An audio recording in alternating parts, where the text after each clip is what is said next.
ஒரு மகிழ்ச்சியான செய்தி. இதயம் நலனையின் விலை லிட்டருக்கு ரூபாய் 105 குறைஞ்சிருக்கு.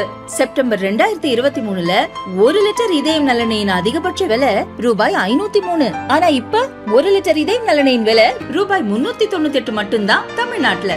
அப்ப இனிமே எல்லாரும் இதயம் நலனை வாங்கலாம் இல்ல? நாகை போலகம் பகுதியைச் சேர்ந்தவர் அப்துல் மாலிக், வயது 27. புறக்குடி பகுதியில் 2 ஆண்டுகளாக ஹார்ட்வேர்ஸ் கடை நடத்துகிறார். கடந்த 16ஆம் தேதி கடையின் லோட் வாகனத்தை திருவாரூரில் இரும்பு கம்பி ஏற்ற டிரைவருடன் அனுப்பியுள்ளார். முடிகொண்டான் என்ற இடத்தில் நன்னிலம் சிறப்பு போலீஸ் சப் இன்ஸ்பெக்டர் கோபால் தலைமையிலான போலீசார் அந்த வாகனத்தை மறித்துள்ளனர். வண்டி எங்கிருந்து எங்கு செல்கிறது என்பதை கேட்டுவிட்டு அனுப்பி வைத்துள்ளனர். மாலை 6:02 மணிக்கு அப்துல் மாலிக் மொபைல் எண்ணிற்கு சீட் பெல்ட் அணியாத குற்றத்திற்காக 1000 ரூபாய் அபராதம் விதித்ததற்கான மெசேஜ் வந்துள்ளது. தொடர்ந்து 6:39 மணிக்கு அதே குற்றத்திற்கு மற்றொரு 1000 ரூபாய் அபராதம் விதித்து 2வது மெசேஜ் வந்தது. இதுகுறித்து அப்துல் மாலிக் சம்பந்தப்பட்ட நன்னிலம் காவல் நிலைய சிறப்பு சப் இன்ஸ்பெக்டர் கோபாலிடம் செல்போனில் அழைத்து கேட்டார்.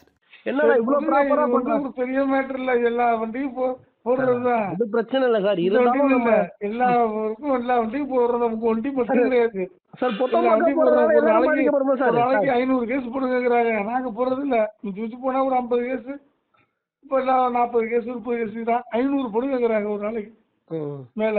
அது நாங்க போட முடியாதுன்னு வச்சுக்க. 500 மிஷின்லாம் பழைய மிஷின்லாம் போயிட்டு ஒர்க் ஆகாது. அந்த அளவுக்கு நம்மளுக்கு ஸ்பீடுக்கு ஒத்துழைக்காது மிஷின்லாம். ஏன்னா 2019 2014 கொடுத்த மிஷின்லாம் இருக்கு. ஆமா சார், ஆமா சார். இருக்கு, நான் செக் பண்ணிடுறேன். பார்த்துட்டு செக் பண்ணிட்டு நான் சொல்றேன். SSI கோபாலுடன் பேசிய ஆடியோவை வெளியிட்டுள்ள அப்துல் மாலிக் தனது ஆதங்கத்தை வெளிப்படுத்தியுள்ளார். ஆடியோ ஒன்று இணைச்சிருப்பேன், அதை நீங்கள் கேட்டிருப்பீங்க. அந்த ஆடியோவில் அந்த காவல் அதிகாரி என்ன சொல்லுவாப்புனா, ஒரு நாளைக்கு எனக்கு 500 கேஸ் அடிக்க சொல்கிறாங்கப்பா, நாங்கள் வந்து குறைஞ்சது ஒரு நாளைக்கு 100 கேஸ் தான் அடிக்க முடியுது, மிஷின்லாம் பழசாக போயிடுச்சு அப்படிங்கிற மாதிரி சொல்லியிருப்பாப்புல.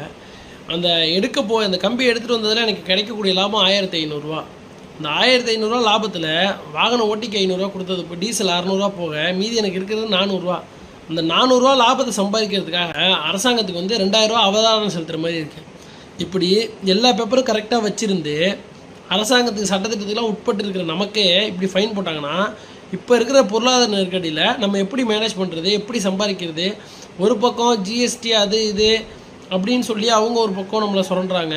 ஒரு பக்கம் எல்லா பேப்பரும் கரெக்டாக வச்சுருந்தும் நம்மளை போட்டு இவ்வளோ சிரமப்படுத்துறது ரொம்ப கண்டிக்கத்தக்கதாக இருக்குது.